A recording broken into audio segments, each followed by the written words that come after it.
People are exhausted, they're depleted, but they keep going because they think this is life. This is what life is. That's what I thought.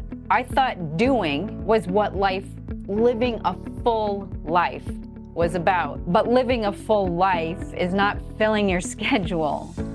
It's filling yourself. And it's very hard for people to break the habits. But I think one clue is, number one, if you're feeling really depleted. Number two, checking in with what are the choices that I have. You know, we need to make money and have a job. We have kids, we have responsibility. But around those, you have choice. And I think putting yourself first and giving yourself permission to put yourself first above your kids, if you can. Hi, friends. Welcome to the New Normal Big Life podcast. We bring you natural news and stories about nature that we hope will inspire you to get outside and adventure, along with a step-by-step plan to help you practice what you've learned and create your own new normal and live the biggest life you can dream. I'm your host, Antoinette Lee, the Wellness Warrior. After chronic illness upended her life, Heidi Blackie rebuilt with resilience and power. Her UnshakableMe program empowers women to heal past wounds, shift limiting mindsets, and reclaim control. But her insights resonate with men too, offering universal tools for growth. Healing begins by confronting emotional pain through practices like journaling or therapy. A growth-oriented mindset builds optimism and discipline, while taking back power means setting boundaries and living authentically. With 25 years as an occupational therapist, Heidi guides individuals to rediscover strength, providing hope and practical strategies to face life challenges with clarity and joy. Her journey reminds everyone we're more capable than we realize. Let's dive into the healing mindset with Heidi Blackie. Heidi, welcome to New Normal Big Life. Thank you so much for having me, Antoinette. I'm really excited to be here. So you wrote about being caught in this relentless cycle of doing and pushing through pain, leading to burnout and despair. And I can definitely relate to that. Tell us, what was your pivotal moment? Well, tell us the journey and include your pivotal moment when you decided I've got to make some changes. Yeah, I kind of grew up with a kind of doing mindset. You know, I'm in my mid 50s and it's kind of the whole like idle hands are the devil's work kind of a thing. And so it was just that was what I was raised with. That's kind of what I had ingrained in me. And then when in 2000, my mom was diagnosed with cancer and she had a bone marrow transplant. And I took that to mean I got to squeeze the marrow out of every single day because I don't know when it's my last. So I started working several jobs. I was a competitive athlete. I was very much a high achiever, part of my perfectionist upbringing. And I just felt this like life living me. From the moment I got out of bed in the morning, my feet hit the floor, I'd feel a scarcity of time. How am I going to pack it all in? And I just would go and go and go. And I'm an occupational therapist. I treated thousands of patients, and I would always ask, what do you do for relaxation? And they'd say, I don't have time for relaxation. And I said, I know. I love movement. That's my relaxation. And I kept going and going. And my body started to fall apart, first with injuries that wouldn't heal. And I'd patch myself up and keep on going. And then I started getting illnesses, chronic illnesses that would level me for weeks. Then I would kind of patch myself back up, and then I would get leveled again. And those began increasing in frequency. So I started to pare down my life. I stopped racing my bike and I stopped riding my bike because I just didn't have the energy. And I worked 2 jobs instead of 3 plus. And it was enough for a couple years. I was kind of living this smaller life. And then in 2016, I got hit with massive stressors. I lost my dog to cancer. 2 months later, I lost my sister to suicide. And 6 weeks after that was actually my wedding, which was a whole survival, actually, because I was so sick. And then I lost my mom a year later to cancer, and I had lived with my parents for her last 3 months, which was very traumatic to see someone going through such anguish. And then several beyond that.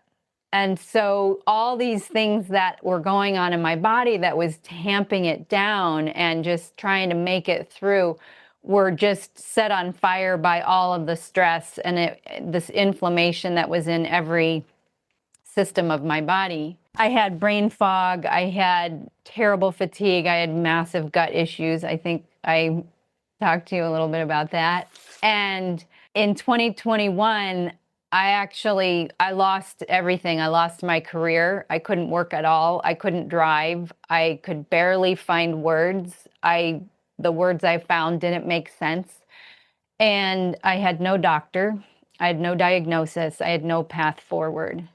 And I was really scared and anxious, and I was the most alone and the most full of despair I've ever been in my life. And I remember sitting at my kitchen table, and it was a cold, dark, rainy January morning, very gloomy here in Seattle.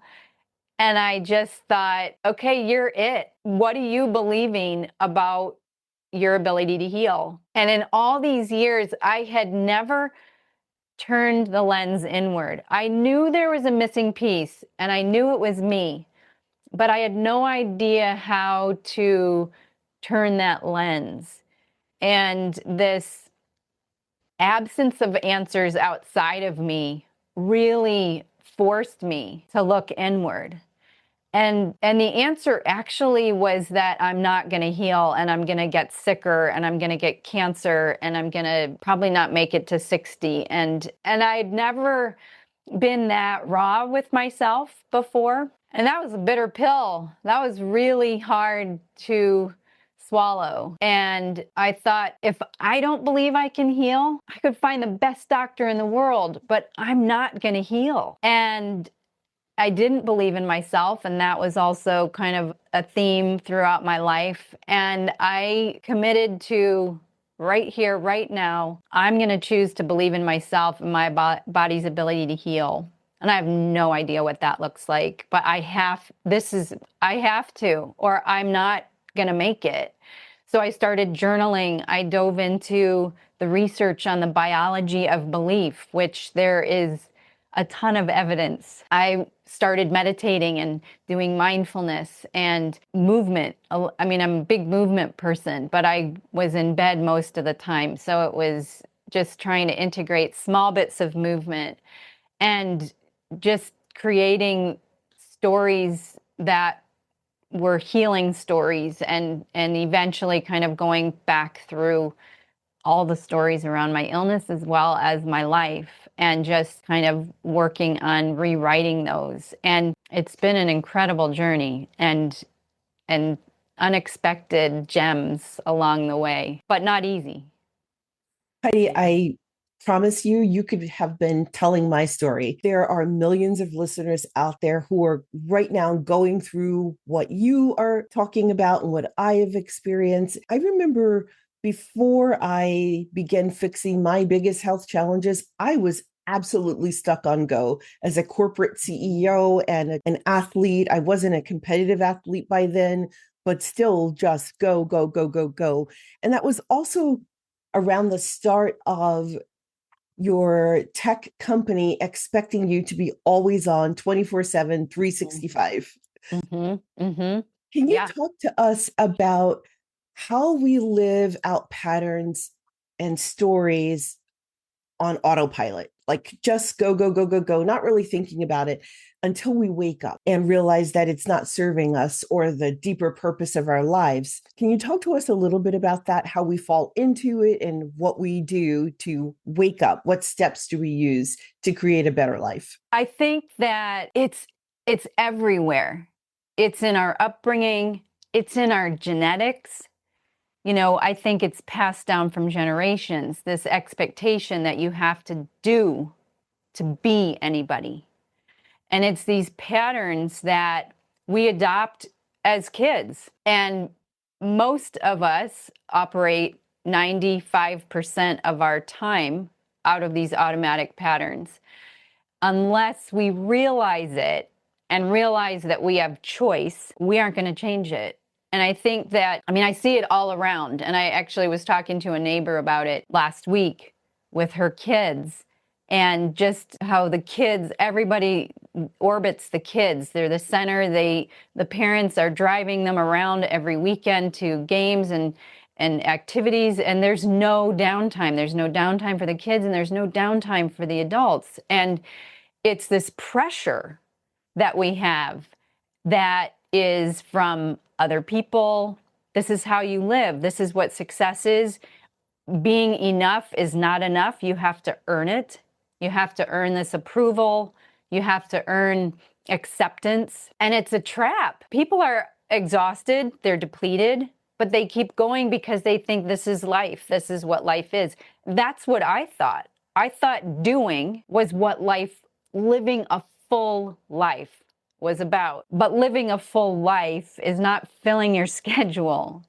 It's filling yourself. And it's very hard for people to break the habits. But I think one clue is, number one, if you're feeling really depleted. Number two, checking in with, what are the choices that I have? We need to make money and have a job. We have kids, we have responsibilities. But around those, you have choice. And I think putting yourself first and giving yourself permission to put yourself first above your kids, if you can, because that models taking care of yourself for your kids, which is critical. It also models to them that, they aren't the center of life throughout their life. There are things they're going to hear no. It's such a different time for raising kids than it was when I was growing up, when you were growing up. I heard no a lot, and that's okay. There's a lot of no out there. But I think it's, what is the cost? What is it costing you to live this crazy lifestyle? And what can you do within the constraints of the things that you have to do to take better care of yourself and to give yourself permission to prioritize yourself? And that's something that culturally we just, especially as women, we aren't given that permission. We have these expectations like, relax, take it easy. Oh, but I want dinner to be made and the house to be cleaned.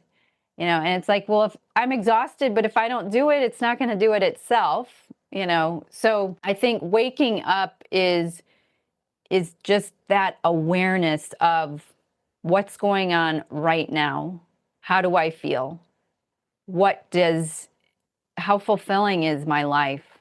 What things bring me joy? And for me, when I woke up, I thought I was kind of aware in my life. And then when I started to look at and unpack the stories around my illnesses, I was shocked. I thought, staying small, staying in my house, not doing things was really benefiting me. And to an extent it was, but it also kept my world really small. And there was no challenging, well, maybe I could go for a walk for a couple blocks. Maybe it won't level me.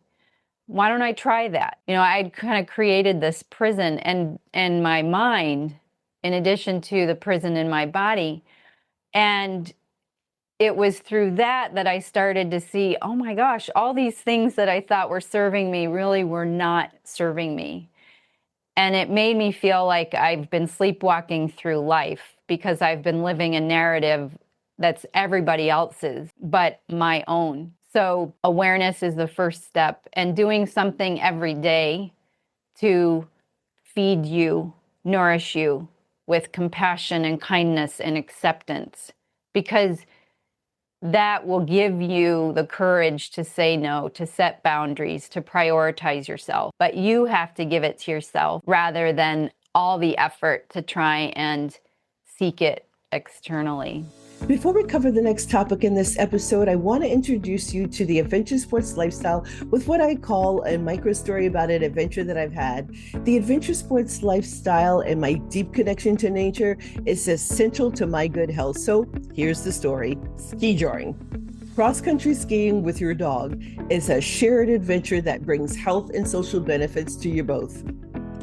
Many people dislike winter. Nearly 19% of the global population say they experience SAD, or seasonal affective disorder, or winter SAD, WSAD. Skijoring can effectively prevent and treat SAD.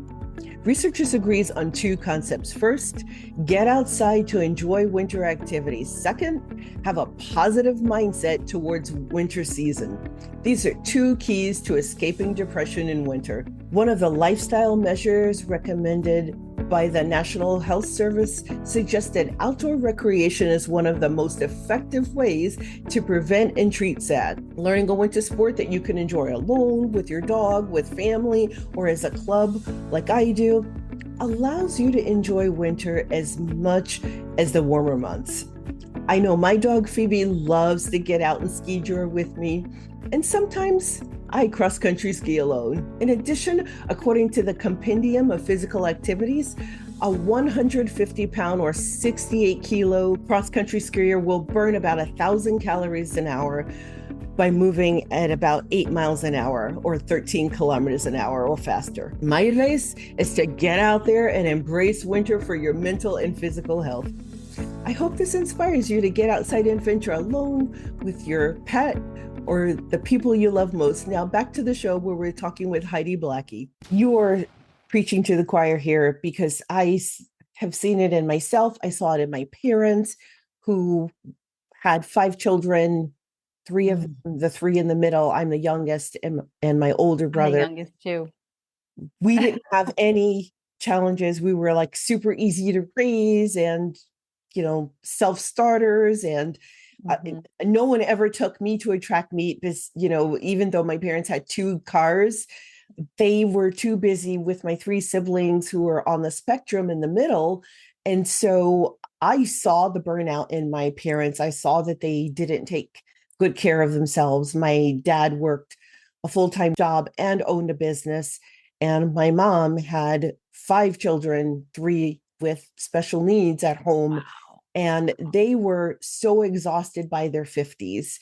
No one ever told them, you could take some time for yourself and just go decompress or get a hobby or any of those things. Go to the spa and have a massage or any of those things. So just hearing you say that parents need to take care of themselves in addition to their children, one, it lets parents know that you can get off that treadmill sometimes, and that you also might want to pull your children off the treadmill because when they're go, go, go, they don't have time for self-reflection, just to get a little extra sleep, take a nap if they need to, spend time just playing with friends instead of playing sports because sports are competitive, which they should be. They teach us some very important lessons by competing and winning and losing sometimes.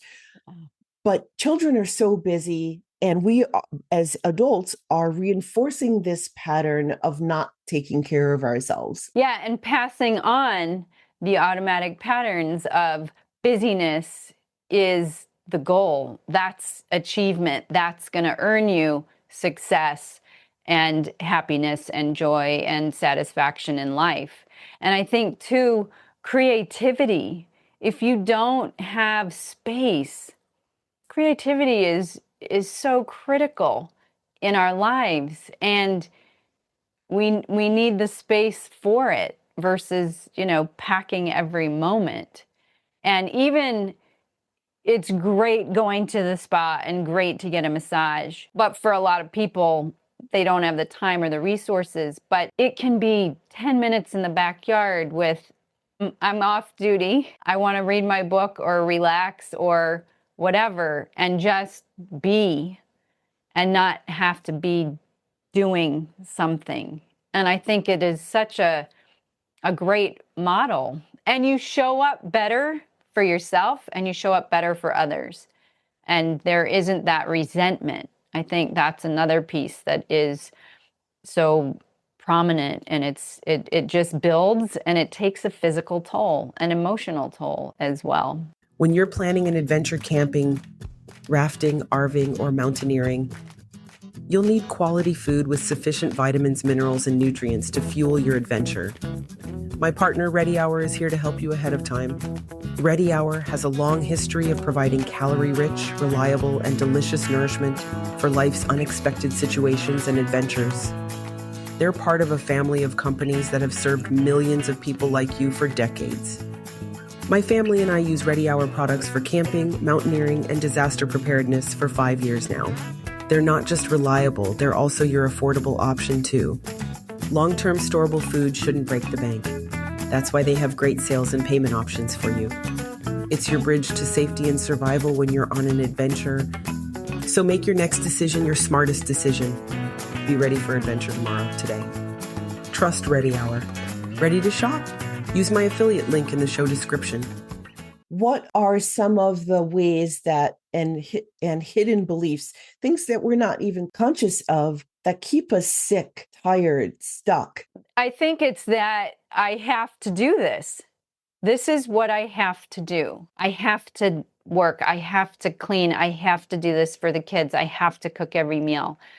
And it's this obligation, these shoulds, and just going through without stopping and thinking about, okay, what do I need to take care of myself? And one of the critical things that I did was I looked at my stories and I looked at the beliefs that were underlying them. And I really scrutinized those beliefs. Are they true? Is that true? I have to clean or I have to make dinner. No, I can order something out, or my house can be a little dirtier, or, I think it's again, it's really looking at, do you 100, is that 100% true? And if there's a 1% that isn't true, then that belief is not true. So I think it's really looking at the places where we are, that keep the things that keep resurfacing for us, the triggers, the things where we feel like the huge obligation to do. And I think those are the places to kind of start and look at, what am I believing about myself and my capacity? Most of the beliefs about my illness were actually future-based.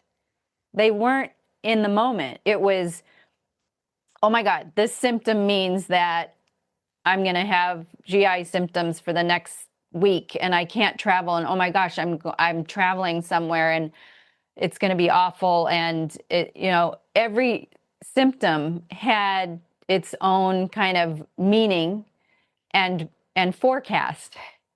And if I want something to be different, I have to change that template from the past that I've been operating on. That hasn't happened yet. But thinking about it happening as the worst scenario is actually going to make it happen. So it's noticing, oh, that is in the future, it hasn't happened. That means that I have some control over what I want to believe about it and the meaning that I assign this symptom. And maybe there isn't meaning at all, and maybe it's just right here, right now, and it may be gone tomorrow, and it's going to be different. So it was these intentional interruptions in the previous patterns of belief and thoughts and stories that were, okay, I need to change that and assign a different belief to that, because so much anxiety is about the future. That catastrophizing. Yeah, and it hasn't happened. So why not have an amazing outcome? Why not rehearse an amazing outcome or an amazing process or whatever, and have that be in your mind versus the worst case scenario? So, Heidi, how do we find our hidden power in life's darkest moments?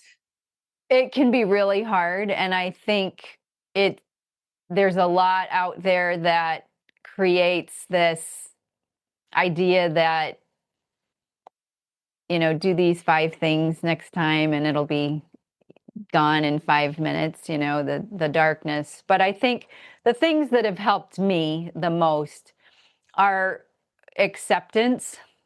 So accepting everything that's here in this moment. And acceptance doesn't mean this is how it is, this is who you are, this is your identity. It's the absence of resistance. And resistance creates that elevated nervous system, sympathetic nervous system. And so acceptance of, okay, wow, this is really hard. And not trying to have like the toxic positivity of, all right, I'm fine, it's great. But acknowledging the darkness that you are in, acknowledging the impermanence. My world felt so small. I had no thoughts of being part of a larger world, and a larger world that really does care about us. And if you can remind yourself that you are part of a larger world, this is an impermanent moment. There will be another moment and another moment and another moment, and it can be different. And you get to choose your perspective. You get to choose your response to this moment. And I think that's a piece that, again, we've been taught to try to distract, to control, to get away from the uncomfortable moments in life and the uncomfortable situations in life and deny them. And resistance actually helps you move through it much easier, and creating that safety in your nervous system with the acceptance and accepting a lot of times it's the things that are inside of us that we don't want to accept.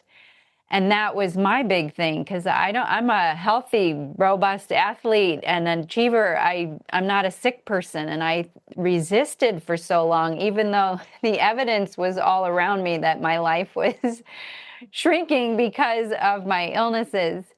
And when I accepted all the parts of me, knowing that I'm so big, I'm so much bigger than this little piece that's anxious, or this little piece that's sick, or this little piece, and giving love and compassion to myself and kindness allows me to see those vulnerabilities and to really be okay with them, because we're all human. And this is messy, it's life. And as crazy as it sounds, I think being vulnerable with yourself is probably one of the most important things that you can do for yourself, the most important gifts, and accepting and giving kindness to what you find. And I think if we could do that in the world, everybody, we'd be in a better place. You talk about humans being more capable than they think, and I have a similar philosophy that everything inside you already exists that you need to create your new normal and live the biggest life you can dream. Mm-hmm. You've made that easier for women through the UnshakableMe program. Can you tell us about that? Yeah, I mean, it's kind of what we've been talking about in terms of the automatic patterning and the conditioned thinking and narratives that we face in our lives, in that you have to work hard in order to achieve success. You have to work your way up. And certain people can do certain things. I think there's a lot of, I mean, when I was racing my bike, I'd see a person that I'm racing against. Oh my gosh, she's so much better than me. And it's like, that's not helping you. I'm actually really capable. If I believe in myself and I believe in my ability, my head was the worst thing in racing my bike. It wasn't so much even the physical, but it was the limitations I set in my mind of, I'm not as good as that person, I'm not as strong or as fast. But when you let go and you say, you know what, I'm feeling good today and I can beat that person, I can do this, it just opens up so much more possibility when you think that way. And again, we have been taught that, what certain people can do. And I'm not saying like I could go climb Mount Everest tomorrow because, I'm believing I can. I think you got to be a little bit realistic, but I also think pushing the boundaries to see what you're capable of is the way to growth. And it's uncomfortable, but it's amazing what you can do. And I've been blown away by the things that I'm doing. I mean, old me would never be on a podcast right now. I didn't want a wedding because I didn't want to be the center of attention. And this message is so important to me to connect with yourself and give yourself compassion, because it yields so much for your life. And that includes the ripple effect to other people. So I'm stepping out of my comfort zone all the time, and it builds self-trust and confidence and joy and the belief that I can do whatever I set my mind to doing, and setting the intention for that.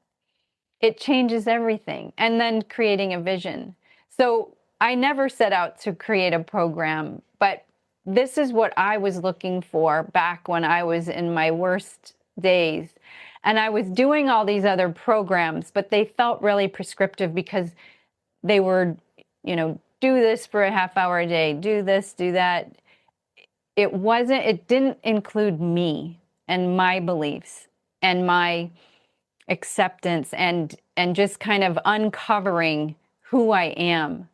When all the layers are gone, what's there? And through this process, I have kind of found this ally inside of me. And that's what I call my unshakable me. And it's this force. It's a life force. It's my spirit. And it's the source of so much joy and courage and encouragement and love. And I want this for everyone, because when we're more connected to ourselves, it's so much easier to connect with other people and feel connected with nature and this universe, this beautiful world that we live in. And I think that's the key. So this program it's based on research as well as my experience, and it's all the steps that were the most pivotal for me in my transformation. It's looking at your stories and your beliefs, acceptance, a vision for your life that excites you, and choice, attention, which is a big one. What we pay attention to is so much more important than we can ever imagine. And then intention, which is living awake, living consciously, making choices that align with who we want to be and how we want to show up and who we want to become. That's so inspiring. And I believe it's going to help both men and women. Mm-hmm. Is there anything else you'd like to leave the listeners with?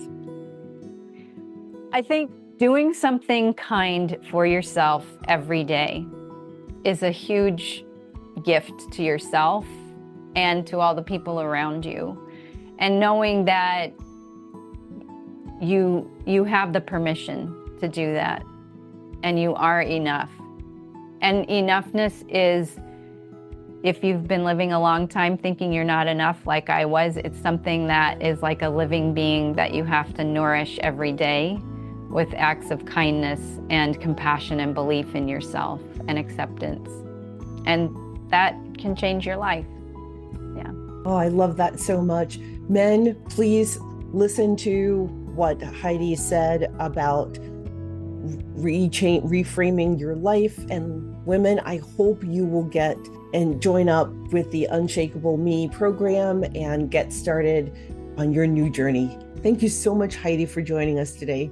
Thank you so much for having me, Antoinette. Until next time, friends, I'm Antoinette Lee, your wellness warrior here at the New Normal Big Life podcast. I hope one day to see you on the river, in the backcountry, or in the horse barn living your best life. Struggling with health problems or seeking natural health solutions? Don't miss our latest podcast episodes, exclusive blog posts, and free ebooks packed with life-changing wellness tips. Join our newsletter at nnbl.blog to unpack this bonus content and start living your biggest life today. Magnesium, an unsung hero, fuels over 300 bodily reactions, from heart health to stress relief. Magnesium expert Natalie Girardo, founder of Rooted In, found freedom from anxiety, insomnia, and pain through topical magnesium. It transformed my life, she says, inspiring her mission to share this mineral's power. Cardiologist Dr. Jack Wolfson calls magnesium essential for heart health, helping regulate rhythms, blood sugar, and reduce inflammation. Up to 80% of people may be deficient, facing issues like depression, migraines, insomnia, or muscle cramps. For women over 40, magnesium eases menopause symptoms, boosts energy, and supports bones. Choosing the correct type of magnesium matters. Real stories, Natalie's and mine, highlight its impact. After interviewing magnesium expert Natalie Girardo, I became a customer. I was already a magnesium fan, having been told by 2 cardiologists to take magnesium for a minor heart arrhythmia. Natalie explains it best in the Magnesium, the Mineral Transforming Lives episode of New Normal Big Life, number 4 in Alternative Health on Apple Podcast. Listen wherever you get your podcasts. Fast forward after the interview, I bought the Rooted In bundle for sleep, tranquility, and pain relief. As a spine injury survivor with several other health challenges, I'm in constant pain. However, I don't take any pain medication. Rooted In is now one more source that nature provided to give our bodies what it needs when it needs it. You can find magnesium in natural bodies of water like lakes and rivers and in soil. But modern farming practices have stripped magnesium out of the soil and our food. That's why today, Rooted In's rest, relief, and tranquility are part of our afternoon and nightly sleep routine. My guy who did 2 tours kicking indoors in Iraq with the Marines now has no trouble falling asleep. I no longer have to take melatonin before bedtime to fall asleep. So after I became a customer and saw how well these products worked, I applied to become an affiliate. I've been sharing the secrets of Rooted In with friends and family from age 38 to 68, and everyone has gotten amazing results within minutes of applying the cream. Do something naturally good for yourself. Get Rooted In. Click my affiliate link in the episode description to shop now.